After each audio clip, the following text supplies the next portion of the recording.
Eto nga, dumaan sa amin ang magtotokwa. E di bumili na nga tayo. So, eto, ihanda na natin ang ating lulutuin. Dalawang plastic ng tokwa na nga ang aming binili dyan, mga mare. Ayaw ba naman mabitin? Tingnan mo nga naman kasi ang hiwa. Ganyan lang siya kalaki. Ano pa bang ginagawa? E di hiwain na yan. For today's video, gagawa nga tayo ng sisig.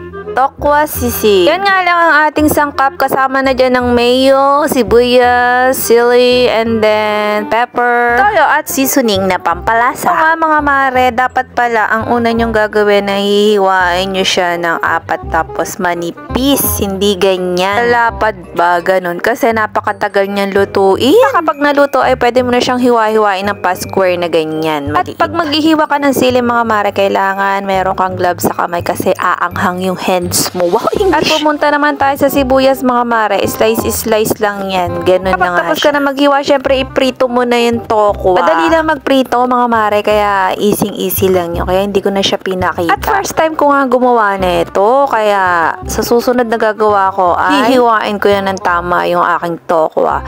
At ito na siya, mga mare, ang aking final na tokwa sisig. Final ang mayo. Halu-haluin nyo lang yan, mga mare, hanggang sa mag-mix-mix. Malamang. Luto na! So, paano? Hanggang dito na lang. Thanks for watching!